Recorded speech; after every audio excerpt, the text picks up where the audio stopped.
This is Nicole McNeil. I'm representing Victory Christian Fellowship. I'm here in one of the rooms of Victory, my home church. I love this church. Shout out to Pastor Gary and Faye Whetstone. I love you guys so much. This is Nicole McNeil on Studio22 Live. Nicole, hey, how you doing? I'm doing well. That's good. Thank you for setting this up here over at Victory Yeah, Christian Fellowship. my home church. Home church. Yeah. Shout out to Victory. And who's the pastor? Pastor Gary and Faye Whetstone. Hi. All right. Hey, Pastor Love you Gary. guys. That's it. That's it. And thank you for this incredible room. We're in a beautiful room, and I brought light and didn't even need it. I said, oh, what's wrong with me? I'm at Victory. Oh, yeah. You always come They do prepared. everything big, you know. So tell us about Nicole McNeil. How'd you get started in music? Wow. And how'd you grow up? I grew up in Delaware, just my hometown of Bear, Delaware.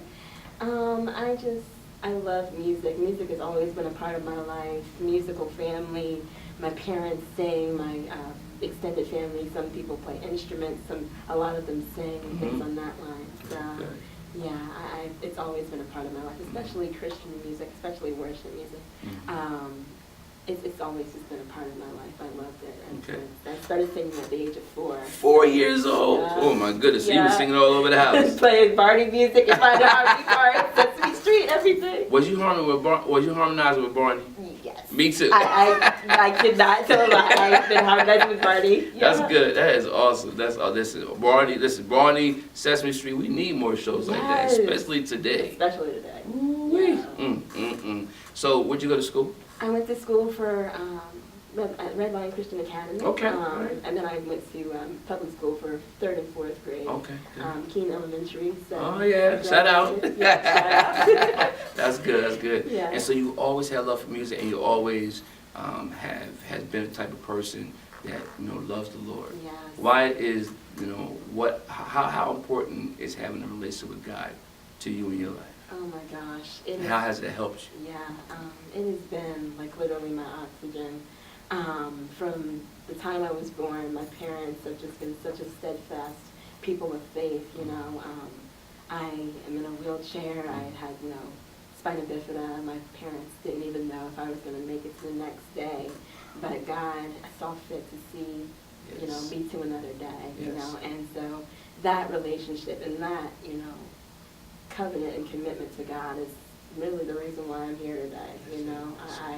I survive through worship, really, because today I can tell you some things about just some days where I sometimes feel like, okay, can I make it to another day? But he has been there for me every step of the way, and so why not? Yeah. Why would I not serve him for his grace, for his mercy, for sacrificing his son on my behalf, to save me from my sins? Why would I not? There was such love in that one act, and that one act just, I can't even put it into words, just the salvation that's been offered to me through Christ. And so that's been my life. There are a lot of people out there who have challenges, whether they're like yourself in a wheelchair or other challenges out there, and they right now are probably thinking, that why am I here? How would you encourage them? What would you say to them?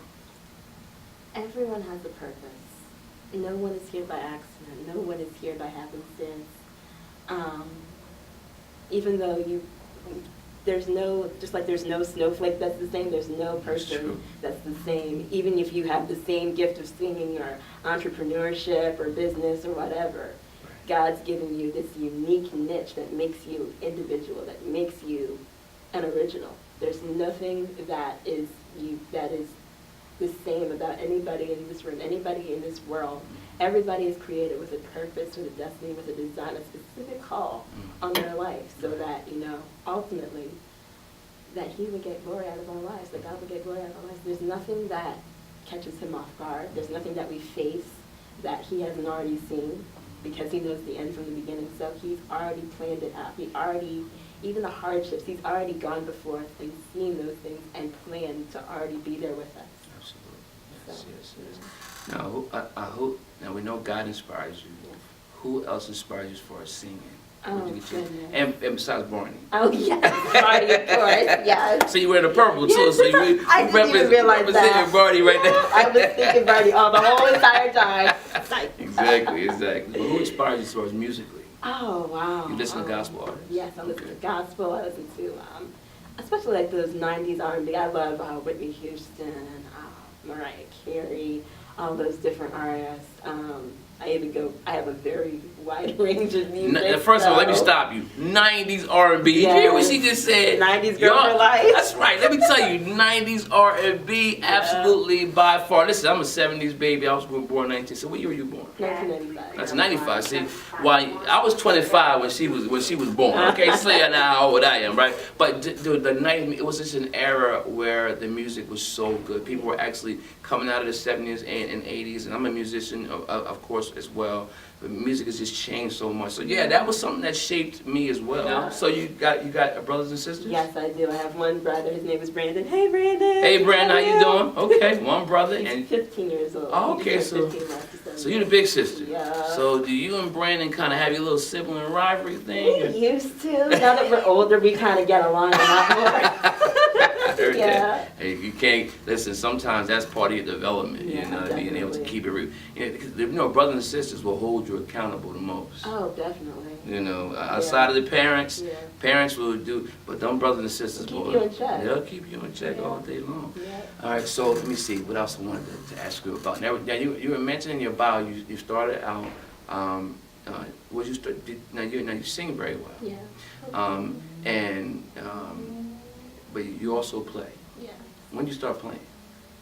I actually started playing maybe like 15 years old. Mhm. I had two different teachers, Okay. piano lesson teachers. Okay. My current one, shout out to Stephanie Merkel. All right, Miss Mar. Okay, Yeah, all right, she's good. amazing, and she just recently got married, so I was a part Oh. of that celebration. Congratulations, Miss So, Markle. Thank you. All right, good. Yeah, so that's when I started playing. I Mhm. started originally just kind of dabbling with it, you know, Mhm. had those little Fisher-Price keyboards Right. with the counters.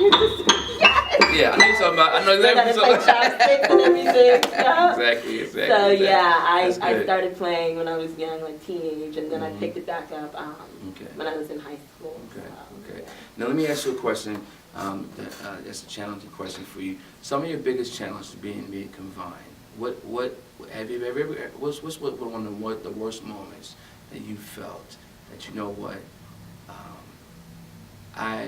That was just challenging for you, and how'd you overcome it? Wow. I think sometimes when you learn how to, I think it wasn't necessarily an outside situation. It was what was going on the inside Mhm. with, feeling like I stuck out, feeling like I was the only one going through it, that no one understood me. I was the only one from when I even transferred to different schools, nothing really changed. I was really either the only one or the only one of a handful Mhm. of people in a wheelchair. Okay. Everybody else was walking and everything. So I really felt like I was sticking out. Okay. I felt like, I was the odd grape in the bunch, Mhm, and so You that. keep going back to purple. Grapes there. First it did I didn't Barney. even realize that. Keep going back to purple, but Yeah, yeah, purple's one of my okay. favorite That's colors. obviously I can see that. Obviously. She likes purple, by the way. Yeah, Grapes, yeah. Barney, and she's Yeah. rocking it today. Yeah. Okay, so during that time, how'd you overcome that? Oh, wow. I just realized that, once again, going back to God, that's really been my Yeah, inspiration. been your That- solid foundation. Yeah, that's been my solid foundation when he says, that we are a holy nation, a peculiar people. When Mhm. I realized that I'm fine just as I am in That's myself. right. I don't need anybody to approve of me or to make me a better person than I already am, then God has already made me. Absolutely. I am a peculiar people. I wasn't, designed to blend in. That's right, Exactly. We're different. We're different. Yeah, We're yeah. called to be the light in darkness. Absolutely, And exactly. so when I accepted that and when I became okay with that, Mhm. that's when it really, began to settle in that, hey, I'm fine just the way That's I it. am, and I don't need anybody to help me with That's that. right. And- High five. That's Yeah. what I'm talking about. Voice and say, my desire is to know you in a life-transforming way. I want to know you and the power of your resurrection. I want to know you and the fellowship of your suffering. I want to know you. I don't want to know religion and more than I know all my best friends. I want to know you.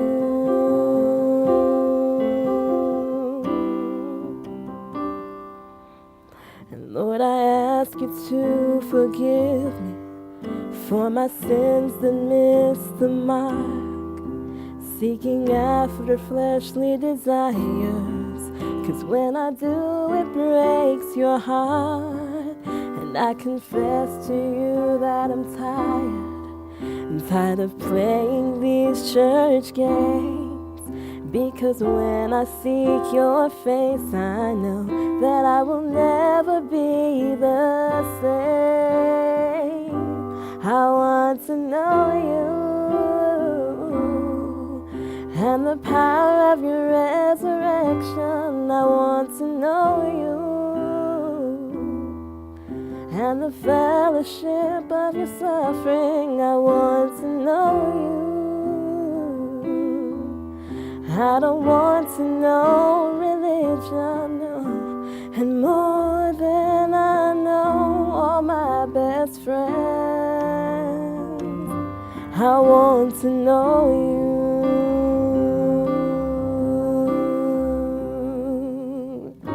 I want to know you and the power of your resurrection. I want to know you and the fellowship of your suffering. I want to know you. I don't want to know religion. And more than I know all my best friends. And more than I know all my best friends.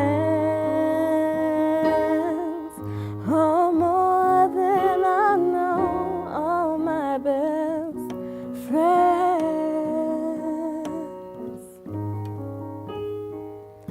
I want to know you.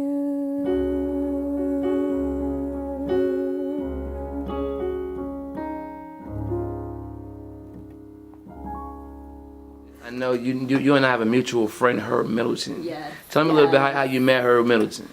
Oh my gosh, he and his family has been like family for me since I was little. I was talking to you behind the scenes. Yep. That, you know, I've known him since I was almost like 10 years old, 10 years old. And so he's been going to this church. By the way, I'm at Victory Christian Fellowship. Oh, Victory Christian Fellowship. Shout out to Pastor Gary and Faye Whetstone. Love you guys.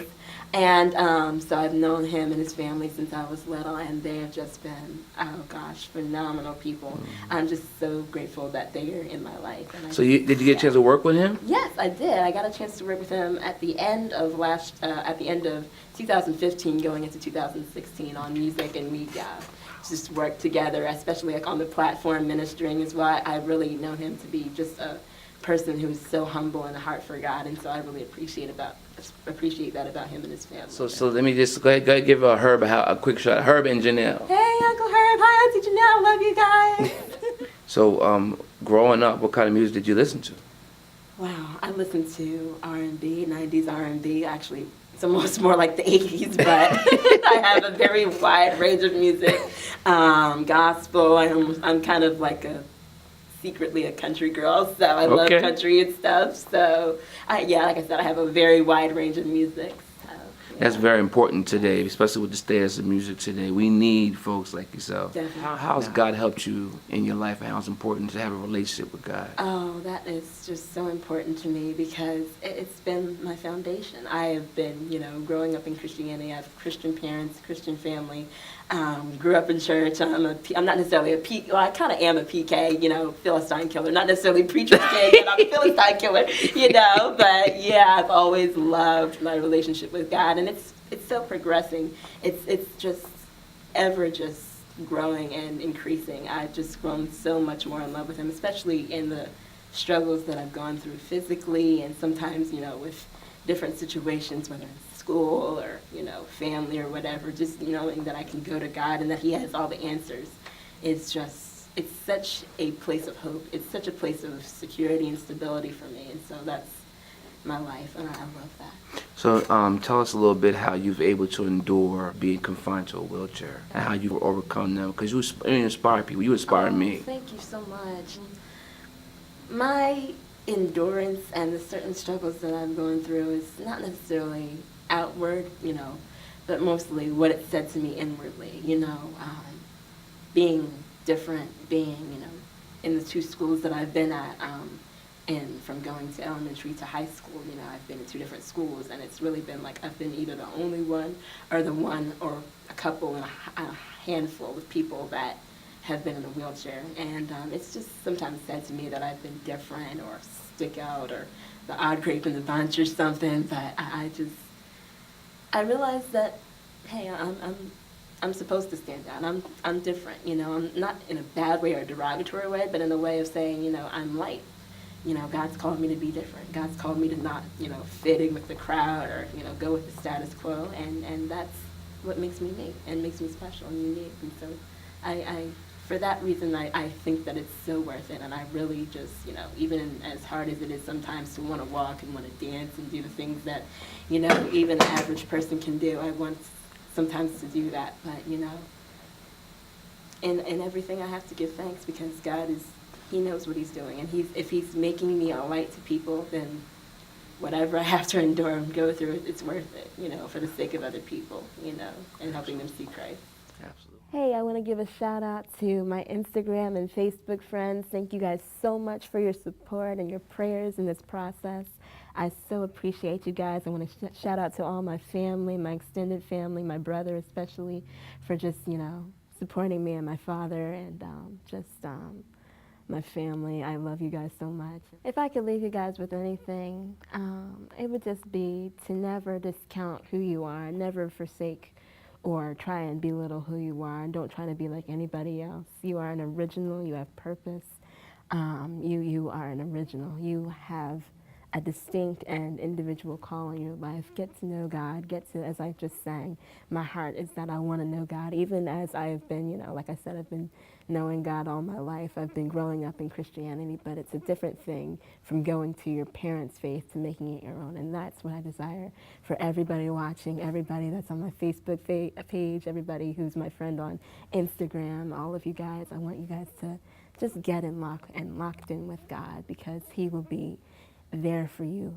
every step of the way. He'll be the best thing that ever happened to you, and so that's what I just want to leave with you guys. And in the world of movies, that is a wrap. Woo! Yes! That is a wrap, Nicole McNeil. Oh my gosh, she just crushed it. That just happened. Oh my God! Oh!